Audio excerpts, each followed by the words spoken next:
All right, guys, here is a plan. I am back on full-on gut mode. Gut is everything. I went bulk mode, trying to do all these things, throwing all these extra chemicals, I shouldn't say chemicals, but just foods into my gut, and it was overwhelming it, and it was just, I am all about the mental clarity and just being absolutely a machine, not just physically, but mentally. I'm not going to sacrifice my mental health to do something physical and putting in extra calories and all that stuff. So to get just a 2-week gut cleanse, this is all you have to do.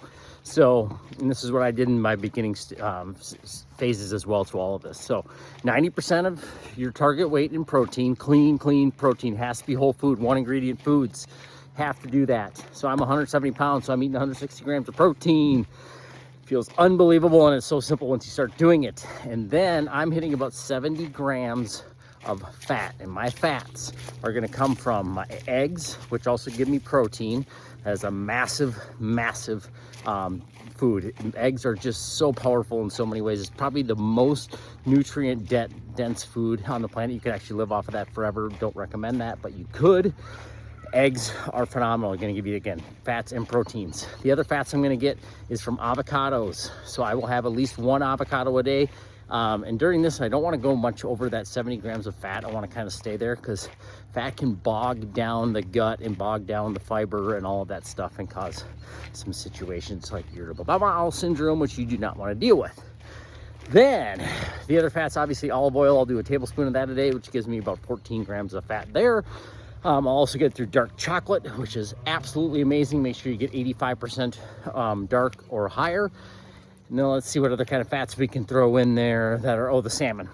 Salmon is another staple, and that's proteins and fats. So you got them, boom, right there. Get to 70 grams that way. And then we have to get to your carbs and your fibers. So fiber for a male, you got to hit 35 grams of fiber a day.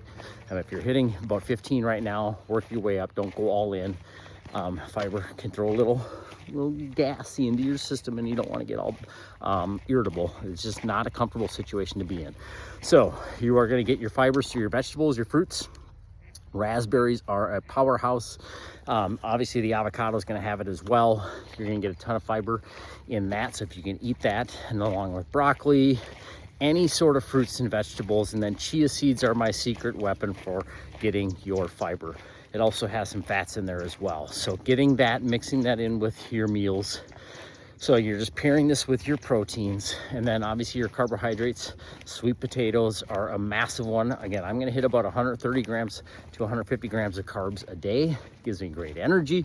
And then also carbs are where the fiber resides. So if you are doing some sort of shortcut diet that doesn't have carbs, you are missing out on fiber, and fiber is so important. It should be one of the macros. I can't believe it's not. So they just said the 3, the fats, the carbs, and the proteins, but fiber is absolutely one.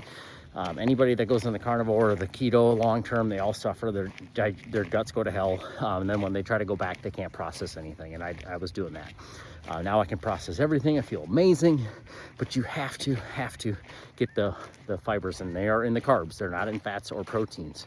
So again, sweet potatoes are a great one, and obviously your fruits, your vegetables, and then any other, let's say just red potatoes, another great one too. But get that. So hit 150 grams of carbs, 35 grams. Females hit about 25 grams on the fiber scale, and then 90% of your protein. And then for me, whatever 70 grams divided by 170 pounds is my percentage of the fat. But you do not want to be going high fat. It's so hard to digest, and it just slows everything down and bogs it down. And I was doing that, and I was kind of noticing, like, why am I just not quite firing like I used to? I'm like, I let my gut go. That freaking thing, it's everything, man. So if you're looking to just kind of get a little roadmap for the new year, number one thing you can do is get your gut right. Everything else feels freaking amazing from there. Your energy, hair's starting to do its thing again, because that was getting all freaking messed up. So getting that fiber, the carbs give you the moisture as well. So when you cut carbs, your body actually cuts water as well, because the carbs will hold water, which makes my skin better, my hair better, my eyes better, everything better when I get the proper amount of carbs. So there you go. That's a quick little roadmap to get rocking, get your gut right within 2 weeks.